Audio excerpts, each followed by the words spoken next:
మూడో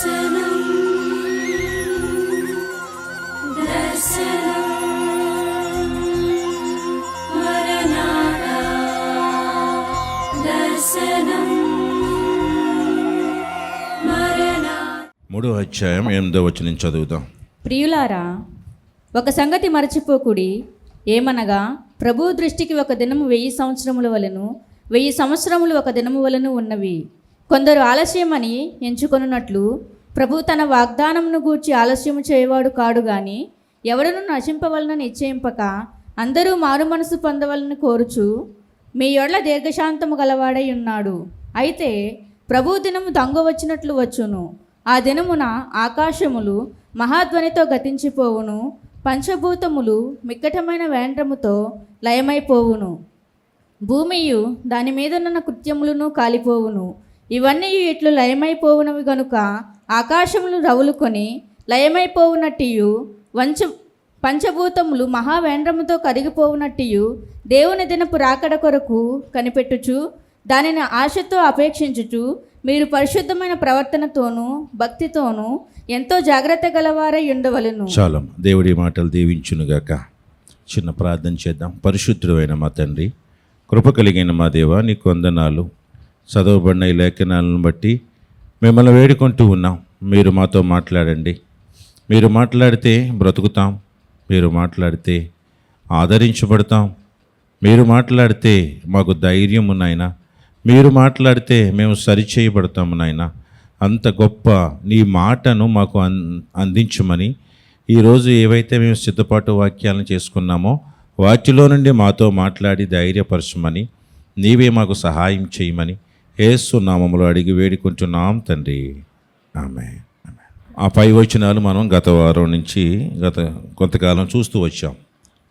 ఏంటంటే అబద్ధ ప్రవక్తలు, అబద్ధ బోధకులు ఏమంటున్నారంటే, ఏది రెండో రాకడన్నారు, ప్రభు వచ్చేస్తాడన్నారు, ప్రభు వస్తాడు అని చెప్పి 2000 సంవత్సరాల నుంచి చెప్తానే ఉన్నారు. కానీ ఇంకా ప్రభు ఎందుకు రాలేదు, మరలా వస్తానన్నవాడు, ఆయన అన్నమాట ఏమాయను అని ఎవరంటున్నారని అబద్ధ ప్రవక్తలు దేవుని ప్రజల దగ్గరికి వచ్చి ప్రజల్ని తప్పుదారి పట్టించాలని ప్రయత్నాలు చేస్తూ ఉన్నారు. ఆయన చెప్పి 2000 సంవత్సరాలు అయిపోయింది, కానీ ఇంకా రాలేదు అని మాట్లాడుతున్న మాటలను ఆ పై భాగాల్లో మనం చూస్తూ వచ్చాం. ఎందుకనంటే ఆయన రాకడను గుర్చిన వాగ్దానం ఏమాయను అంటున్నారు, అడుగుతున్నారు, క్వశ్చన్ చేస్తున్నారు.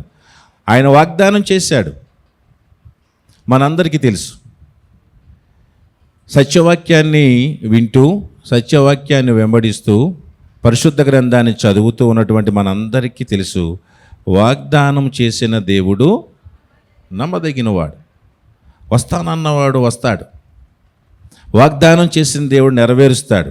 వాగ్దానం చేసిన దేవుడు వాగ్దానం ఎప్పుడు నెరవేరుతుందంటే కాలము సంపూర్ణమైనప్పుడు. హల్లెలూయా.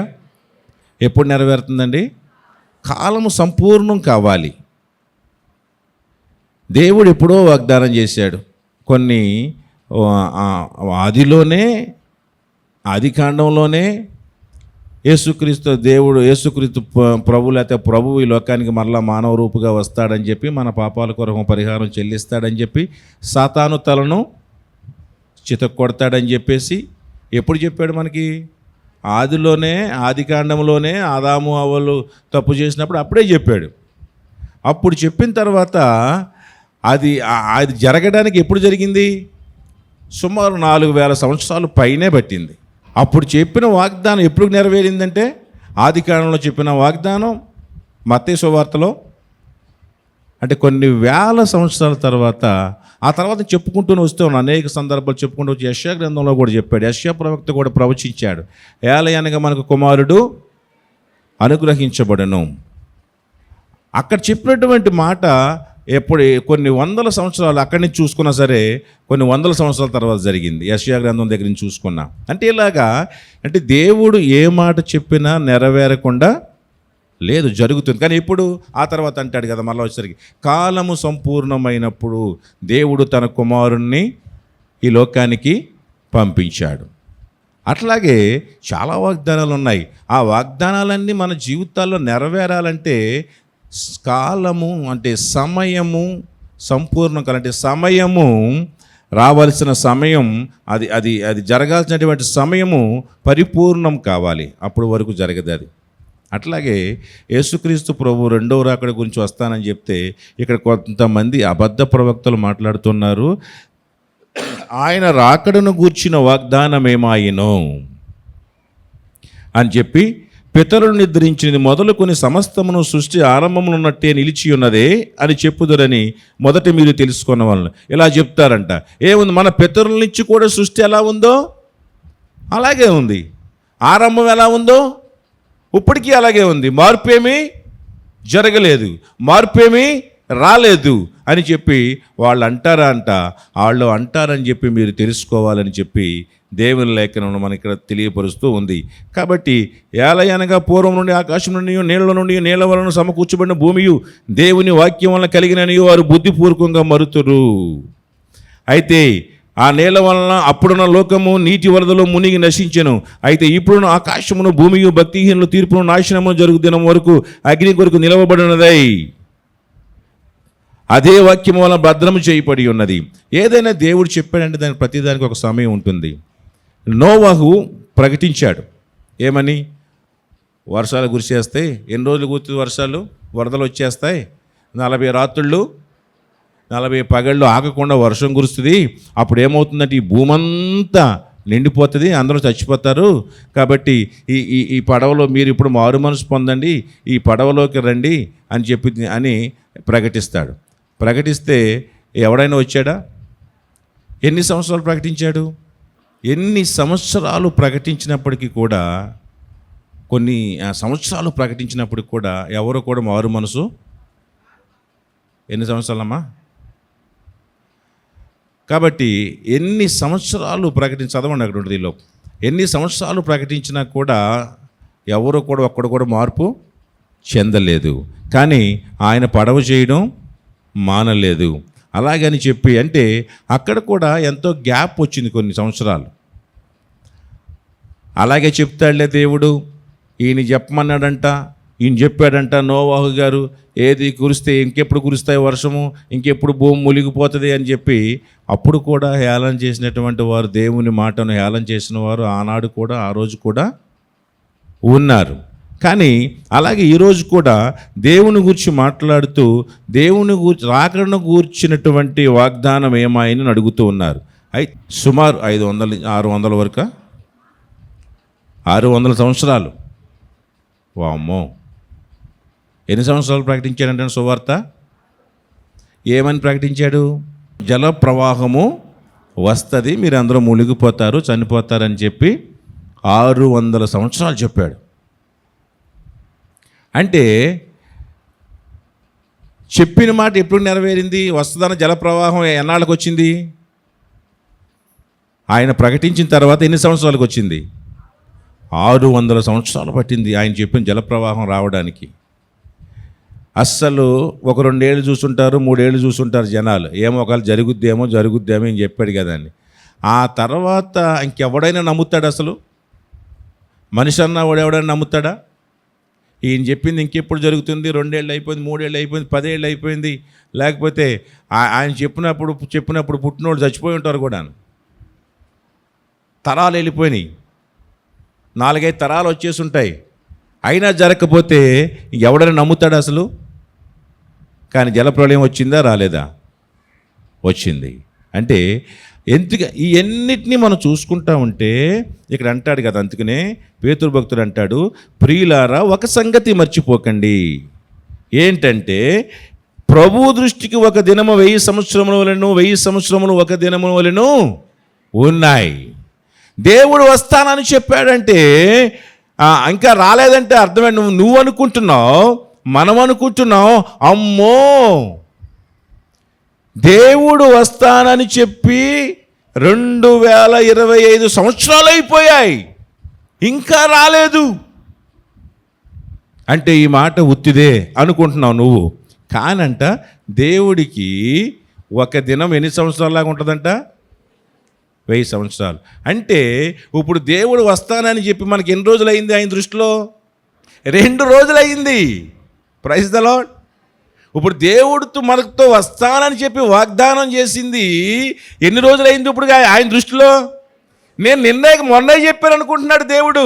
2000 సంవత్సరాలు అంటే ఒక దినం 1000 సంవత్సరాలు అనుకుంటే, అంటే 1000 సంవత్సరాలకు ఒక రోజు అయితే ఇప్పుడు 2 రోజులు అయింది అంతే ఆయన మనకి చెప్పి. ఇప్పుడు మనం కంగారు పడిపోతున్నంత అవసరం అంత ఏముంది? దేవుడు చెప్పిన వాగ్దానం ఏమాయను అని చెప్పి గొంతు చించుకుని అరవాల్సినంత అవసరం ఏమొచ్చింది ఇప్పుడు వీళ్ళకి? దేవుని వాగ్దానాన్ని కించపరచాల్సినంత అవసరం ఏమొచ్చింది వీళ్ళకి? దేవుని వాగ్దానాన్ని నమ్మకుండా వాళ్ళ హృదయాన్ని చేసుకోవడానికి అంత అవసరం ఏమొచ్చింది? 2 రోజులేగా అయింది దేవుడు వస్తానని చెప్పి. దేవుడు వస్తానని చెప్పి ఎన్ని రోజులు అయింది? 2 రోజులు అయింది. 3వ రోజు జరుగుతూ ఉంది. ఇంక అది 3వ రోజు జరగాలంటే ఇంకెన్ని సంవత్సరాలు రావాలి? 3000 సంవత్సరం పూర్తి అయితే 3 రోజులు అవుద్ది ఆయన దృష్టికి. సో పెద్ద లేట్ ఏమి అయినా చేయట్లే. నీ దృష్టిలో ఎక్కువ కావచ్చు ఇది, నీ దృష్టిలో 2025 సంవత్సరాలు కావచ్చు, ఆయన దృష్టిలో 2 రోజులే, 3వ రోజు ప్రారంభమైందంతే. ఒక సంగతి మర్చిపోకండి, దేవుడు ఏదైనా సాధ్యమే, దేవుడు ఏదైనా చేయగలడు. ఆయన దృష్టిని ఆయన అంతకంటారు, ప్రభు దృష్టికి ఒక దినము 1000 సంవత్సరముల వలెను, 1000 సంవత్సరములు ఒక దినము వలన ఉన్నవి. కొందరు ఆలస్యమని ఎంచుకున్నట్లు ప్రభు తన వాగ్దానం గూర్చి ఆలస్యం చేయువాడు కాడు గాని ఎవడును నశింపవలనని ఇచ్చయింపక అందరూ మారు మనసు పొందవలని కోరుచు మీ ఎడల దీర్ఘశాంతము గలవాడై ఉన్నాడు. దేవుడికి మహిమ కలుగును గాక.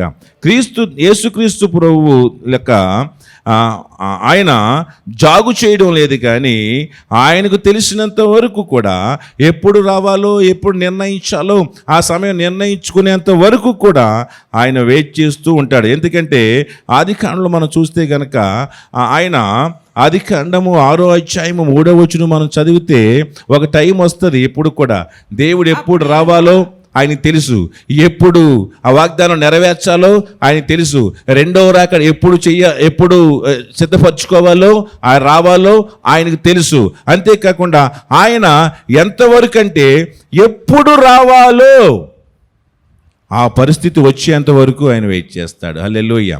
ఎందుకనంటే ఎంతకాలం వెయిట్ చేస్తాడంటే, ఎంతకాలం వెయిట్ చేస్తాడు చెప్పనా? ఆదికాండం 6వ అధ్యాయం 3వ వచనం. అప్పుడు యెహోవా నా ఆత్మ నరులతో ఎల్లప్పుడూ వాదించదు, వారు తమ అక్రమ విషయములో నరమాత్రులై ఉన్నారు, అయినను వారి దినములు 120 ఏండ్లగునెను. చాలా ఇక్కడ అంటున్నాడు, యెహోవా అంటున్నాడు, నా ఆత్మ నరులతో ఎల్లప్పుడూ వాదించదు. ఇప్పుడు దేవుడు వెయిట్ చేస్తూ ఉన్నాడు. ఎంతవరకు వెయిట్ చేస్తాడు?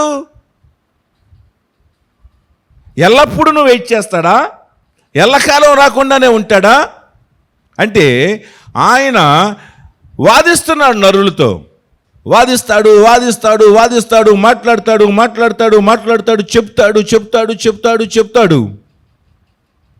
ఎప్పుడు ఆగిపోతాడో తెలియదు.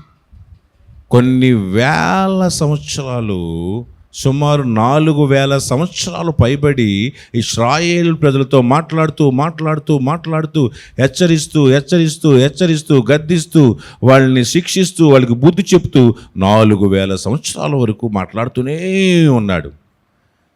వాళ్ళు అనుకున్నారు ఇంకా ఇలాగే మాట్లాడతాడేమో, ఇంకా మాట్లాడతాడేమో, ఇంకే ఇలాగే చెప్తా ఉంటాడులే, ఇంకెక్కడికి వెళ్తాడులే, మనల్ని వదిలేసి ఎక్కడికి వెళ్తాడులే అన్నట్టుగా వాళ్ళ ఇష్టానుసారం బ్రతుకును మార్చుకోకుండానే ఉన్నారు. సడన్గా స్టాప్ అయిపోయాడు.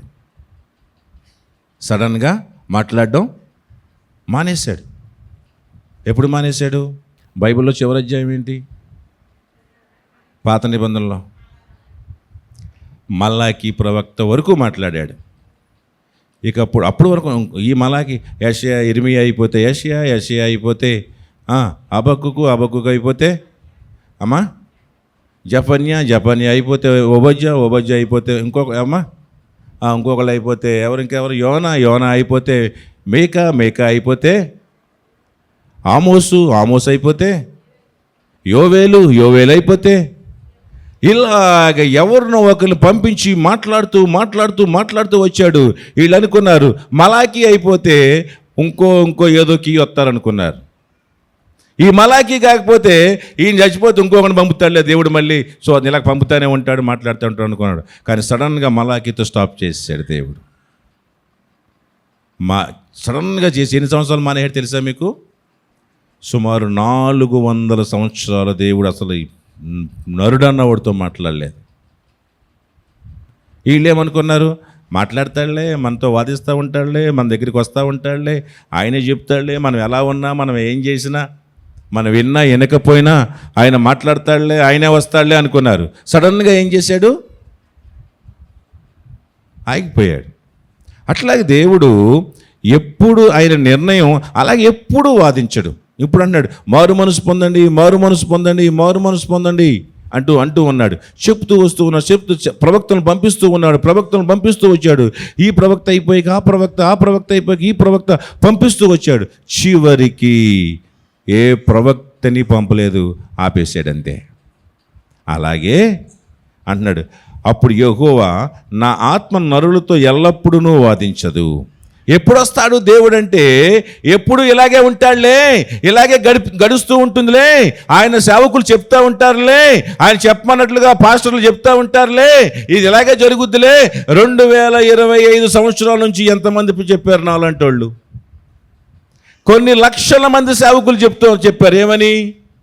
రెండో రాకడ వస్తుంది, ప్రభు వస్తాడు, మనల్ని తీసుకుపోతాడు, మధ్య ఆకాశంలోకి వెళ్తాము, 1000 ఏళ్ళ పరిపాలన జరుగుతుంది, 7 ఏళ్ళు ఆకాశంలో విందు జరుగుతుంది, భూమి మీద విడవబడిన వారికి మహాశ్రమలు కనపడతాయి, ఇంకా మనం ఎగిరిపోతామని చెప్పుకుంటున్నాం. ఎన్ని వేల సంవత్సరాల నుంచి అండి? 2025 సంవత్సరాల నుంచి చెప్తా ఉన్నారు నాలాంటి వాళ్ళు. జరిగిందా? ఇప్పుడు కూడా మీరు ఏమనుకుంటున్నారు చెప్పనా? మళ్ళీ అదే అనుకుంటారు. ఈయన చెప్తాడు, ఈయన చచ్చిపోతే ఇంకొకటి వస్తాడు, ఇంకొకటి చచ్చిపోతే ఇంకో తరం వెళ్ళిపోతే ఇంకో తరం వస్తుంది. ఇది ఇలా జరుగుద్ది తప్ప 2025 కాదు, 2025 అయినా సరే కొంతమందికి ఏముంది చెప్పనా? మనం బతికుండగా రాళ్లే, మన కాలంలో రాళ్లే, ఈలోపు చచ్చిపోతాం మనం. ఏమో అనుకుంటున్నాం మనం, కానీ ఏమో ఎవడో తెలుసు. అందుకనే ఎల్లప్పుడూ వాదించుకున్నానంటాడు. కొందరు ఆలస్యమని ఎంచుకున్నట్లు, కొంతమంది అనుకుంటున్నారు దేవుడు ఆలస్యం చేస్తున్నాడని చెప్పి.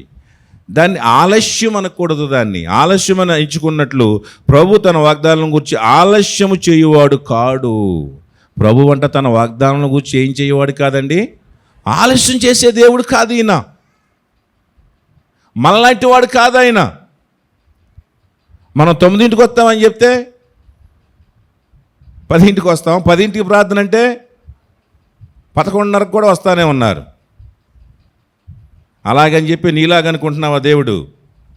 నీకులాగా టైం లేట్ చేసేవాడు, నీకులాగా ఆలస్యం చేసేవాడు అనుకుంటున్నారా దేవుడు? మనం ఎంతో, ఆయన కూడా మనలాంటి వాళ్ళే, ఆయన కూడా దేవుడు. ఆయన ఆలస్యానికి కారణం ఉంది. ఆయన ఆలస్యానికి కారణం ఏంటంటే ఎవ్వడు నశించిపోకూడదని. మరి నీ ఆలస్యానికి కారణం ఏంటో?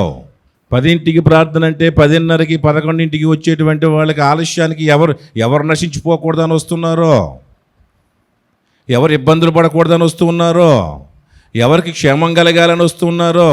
పాపం నేను ముందుగా వెళ్ళిపోతే కుర్చీలన్నీ అయిపోతే పాపం ఫలానా ఆవిడ ఎక్కడ కూర్చుంటుందో అని చెప్పి అనుకుంటున్నారేమో. ఒకేలా నేను ముందుగా వెళ్ళి ఆక్రమించేస్తే పాపం మిగతా వాళ్ళకి ప్లేస్ ఉండదు కదా, వాళ్ళందరూ వెళ్ళి కూర్చున్నాక నేను వెనకాల నుంచునైనా దేవుని వాక్యం వింటానని చెప్పి ఒకవేళ మహాప్రేమ కలిగి వస్తున్నారేమో.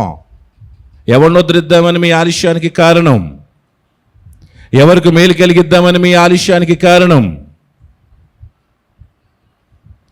ఆయన ఆలస్యానికి కారణం ఉంది. ఆయన వాగ్దానాన్ని చేస్తారన్న దేవుడు వాగ్దానం చేయకుండా ఆలస్యం చేసేవాడు కాదు. కానీ ఎవడను నశింపవల్లని ఇచ్చయింపగా ఆయనకి ఇష్టం లేదు. ఒక్కడు కూడా నశించిపోవడం ఇష్టం లేదు ఆయనకి. కారణాలు ఎన్నో సూచనలు జరుగుతూ ఉన్నాయి, ఎన్నో సూచనలు మనం చూస్తూ ఉన్నాం. దేవుడు చెప్పిన సూచనలు అనేకమైన మనకు కనపరుస్తూ ఉన్నాయి. ఆ పరిస్థితులు జరుగుతూ ఉన్నాయి, అయినప్పటికీ రావట్లేదంటే కారణం ఏంటి తెలుసా? ఇంకా ఇంకా ఇంకా ఎవరునూ ఏమవ్వకూడదండి, నశింపకూడదని ఇచ్చయింపక అందరూ మారు మనసు పొందవలనని కోరుచు మీ ఎడల దీర్ఘశాంతము గలవాడై ఉన్నాడు. హల్లెలూయా. ఎంత దీర్ఘశాంతము కలిగి ఉన్నాడంటే దేవుడు. ఇప్పుడు చెప్పండి, దేవుడు ఎందుకు రావట్లేదు, ఎవరి కోసం రావట్లేదు చెప్పండి? ఎవరు అంటే ఎవరాళ్ళు అమ్మా? ఎవరాళ్ళు మారు మనసు పొందిన వాళ్ళు అంటే? మారు మనస్సు పొందాలని, ఎవరూ నశింపకూడదని. అంటే ఇక్కడ కూర్చున్న వాళ్ళందరూ నశించమా? మనందరం కరెక్టా? చాలామంది అనుకుంటారు ఇంకా ఎక్కడో సువార్త అందలేదు, సువార్త అందని ప్రాంతాలు చాలా ఉన్నాయి, వాళ్ళందరూ సువార్త అందాలి, వాళ్ళందరూ కూడా రక్షించబడాలి అని అప్పుడు దాకా అవ్వదు అని చెప్పి అనుకుంటున్నారు. కేవలం వాళ్ళ కోసమే కాదు, ఇక్కడ కూర్చున్న నీ కోసం కూడా దేవుడు ఆలస్యం చేస్తూ ఉన్నాడు. మనం మారు మనసు పొందలేదా? మారు మనసు పొందాల్సిన విషయాలు ఇంకా ఎన్నో ఉన్నాయి మన జీవితంలో. మనం పశ్చాత్తాప చెందాల్సినటువంటి విషయాలు మన బ్రతుకుల్లో ఇంకా ఎన్నో ఉన్నాయి. మారు మనసు పొందడం అంటే మనం అనుకుంటాం నేను పాపిని నాయన అని చెప్పి మారు మనసు పశ్చాత్తాపం రక్షణ చేసుకున్నాం అనుకోండి. అది కాదు. నీ జీవితంలో రేపు ఇంకా ఏది ఏలెత్తి చూపడానికి అవకాశం ఉన్నటువంటి స్థాయిలోకి నువ్వు మారు మనసు పొందాలి. హల్లెలూయా. మన వారం చెప్పుకున్నాం కదా, ఏంటది, ఎకరం మన హృదయం అంతా దున్నబడిందా? హృదయం అంతా దున్నబడిందా అంటే మన హృదయం ఉదాహరణ చెప్పుకున్నాం 10 ఎకరాలంతా విస్తీర్ణం అనుకుందాం. అందులో మనం దున్నబడింది ఎంత? ఎకరం విస్తీర్ణమే మనం దున్నబడ్డాం. ఇంకా 9 ఎకరాలు దున్నబడకుండా ఖాళీగా ఉన్నట్లుగా మన మారు మనసు విషయంలో కూడా అంతే. ఎంత మారు మనసు పొందావు నువ్వు? ఒకవేళ నువ్వు మారు మనసు పొందవలసింది బారెడు ఉందనుకోండి, నువ్వు మారు మనసు పొందింది బెత్తెడు. ఎంత పొందావు? బెత్తెడు మారు. ఇంకా మిగతాది ఎంత మారాలి? ఇదంతా మారకుండా దేవుడు వచ్చేస్తే అంటే కేవలము అన్యజనుల కొరకు మాత్రమే కాదు, కానీ ఆయన పిల్లలమైన మనందరము కూడా పరిపూర్ణమైన మారు మనసు పొంది రేపు ఇంకా ఎక్కడా కూడా ఎవరు కూడా మనల్ని వేలెత్తి చూపడానికి అవకాశం లేనంతగా మనం మార్పు చెందాలి. ఈరోజు సడన్గా వచ్చేస్తే ఇప్పుడు ఎంతమంది ఇక్కడ పరలోకం వెళ్తామని చెప్పండి? మన జీవితాల్లో ఇంకా మారాల్సిన, మారు మనసు పొందవలసిన విషయాలు మన జీవితాల్లో ఇంకా చాలా ఉన్నాయి, చాలా సంఘటనలు ఉన్నాయి. అందుకోసమే దేవుడు, ఎందుకంటే నువ్వు నశించిపోకూడదని, నీవు నశించిపోవడం దేవుడికి ఇష్టం లేక నువ్వు ఇంకా మారుతావని చెప్పి దేవుడు అలాగే అందరి కొరకు, మనమేమో ఇలాగా అలాగే అన్యజనులు ఉన్నారు కదా, వాళ్ళు కూడా సువార్త విని వాళ్ళు కూడా మార్పు చెంది ప్రతి వ్యక్తి కూడా మార్పు చెందాలని చెప్పి దేవుడు ఆలస్యం చేస్తూ వస్తూ ఉన్నాడు. అందరూ మారు మనసు పొందవలనని కోరుచు మీ ఎడల దీర్ఘశాంతము గలవాడై ఉన్నాడు. ఏం శాంతం అండి ఇది? దీర్ఘశాంతం. దానికి ఇంకా చెప్పలేము ఇంత అని, దానికి ఫుల్ స్టాప్ లేదు.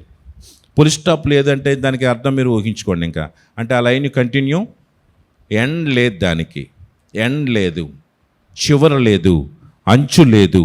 అంటే ఈ దీర్ఘశాంతము అనడానికి దానికి ఒక స్థాయి లేదు, ఇంకా కొలమానం లేదు, దానికి ఇంత ఇంత ఇంత ఇంత ఇంత అని కొలమానం లేదు. ఇక ఆయన దీర్ఘశాంతం కంటిన్యూ అవుతూనే ఉంది జీవనదిలాగా. హల్లెలూయా. అంతటి దీర్ఘశాంతం చూడండి. ఆయన హబక్కూకు రాసిన గ్రంథం 2వ అధ్యాయము 3వ వచనంలో, హబక్కూకు 2:3, ఆ దర్శన విషయము నిర్ణయ కాలమున జరుగును, సమాప్తమగుటకై ఆతురపడుచున్నది, అది తప్పక నెరవేరును, అది ఆలస్యముగా వచ్చినను దాని కొరకు కనిపెట్టుము, అది తప్పక జరుగును, జాగు చేయక వచ్చును. Praise the Lord. ఆ దర్శన విషయము నిర్ణయ కాలమున జరుగును. ఇక్కడ హబక్కూకు ఇశ్రాయేల్ ప్రజలతో చెప్తూ ఒక దర్శనం గురించి, ప్రభువు చెప్పమన్నటువంటి ఒక దర్శనం గురించి చెబుతూ ఆయన అంటాడు, ఆ దర్శన విషయము ఇప్పుడైతే నేను చెప్పాను, కానీ ఆ దర్శనం ఎప్పుడు నెరవేరుతుంది? ఒక నిర్ణయ కాలము. అంటే దేవుడు ఒక కాలాన్ని నిర్ణయించాడు, ఒక సమయాన్ని నిర్ణయించాడు. అంటే మీకు అర్థం కావాలంటే ఒక డేట్ పెట్టాడు. దేవుడు చెప్పిన దర్శనము నెరవేరడానికి దేవుడు ఏం పెట్టాడు చెప్పండి? ఒక డేట్ పెట్టాడు. అలాగే ఈరోజు మన జీవితంలో, నీ జీవితంలో దేవుడిచ్చిన వాగ్దానం నెరవేరడానికి దేవుడు ఏం పెట్టాడు చెప్పండి? ఒక డేట్ పెట్టాడు. ఆ డేట్కే అది జరుగుతుంది. ఇప్పుడు డాక్టర్ అమ్మ గారు మీకు ఆడబిడ్డలు కన్సీవ్ అయిన వాళ్ళు హాస్పిటల్కి వెళ్తే డాక్టర్ అమ్మ గారు ఏం పెడతారు చెప్పండి? ఒక డేటు, పలానా డేట్కి డెలివరీ అవుతుంది అని చెప్తాడు. అంటే ఆ డేట్కి డెలివరీ అవుతుందా, లేకపోతే నీకేమైనా అవసరం అని చెప్పి అర్జెంట్ ఇంకా ముందుగా అయిపోద్దా? పాపం. ఇప్పుడు ఎక్కడ? అమెరికాలో. ఏంటి కారణం? పాస్టర్ గారు మర్చిపోతాను. ఈ ట్రంపు ఆయన ప్రమాణ స్వీకారం చేసేయడానికి ముందు ఒక కొత్తగా నిర్ణయం తీసుకొచ్చాడు. ఇంతకు ముందు అమెరికా దేశంలో ఎవరైనా అక్కడ మనం వెళ్ళినా సరే, మనం వెళ్ళి మన గ్రీన్ కార్డ్ ఇవ్వాలంటే అంత కష్టం, అంత ఈజీగా గ్రీన్ కార్డ్ రాదు. గ్రీన్ కార్డ్ అంటే పిఆర్ రావాలంటే చాలా కష్టం. పిఆర్ అంటే పర్మనెంట్ రెసిడెన్స్ రావాలంటే చాలా కష్టం అక్కడ. సో కానీ అక్కడికి వెళ్ళి మన ఇద్దరు దంపతులు మన వాళ్ళు వెళ్ళి వాళ్ళకి అక్కడ బిడ్డ పుడితే వాడికి వెంటనే పిఆర్, వాడికి గ్రీన్ కార్డు, అక్కడ వాడికి ఆ దేశ సభ్యత్వం వచ్చేస్తుంది, వాడి పౌరసత్వం వచ్చేస్తుంది వాడికి అక్కడ పుడితే కనుక పిల్లాడు.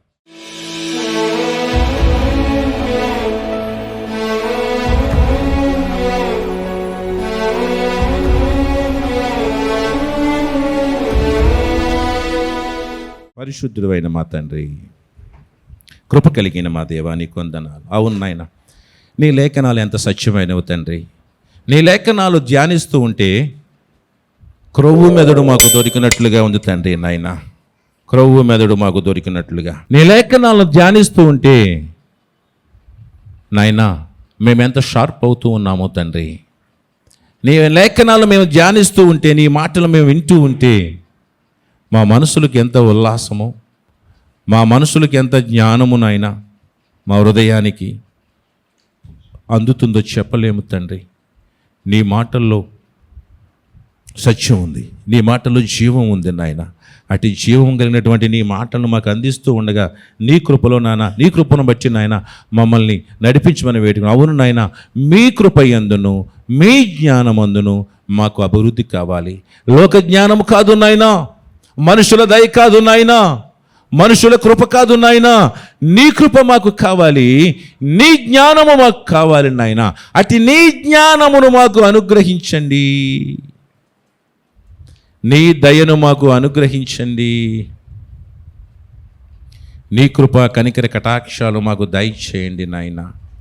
రెండవ రాకడకు మమ్మల్ని సిద్ధపరచండి. దాని కొరకు ఎదురు చూస్తూ అపేక్షిస్తూ ఆశ కలిగిన వారిగా మమ్మల్ని ఉంచి నీ కృపలో మమ్మల్ని బలపరిచి నడిపించమని యేసు నామములో అడిగి వేడుకుంటున్నాం తండ్రి. ఆమేన్. దేవుని కృపయు జ్ఞానమును మీ అందరికీ అనుగ్రహించబడునుగాక.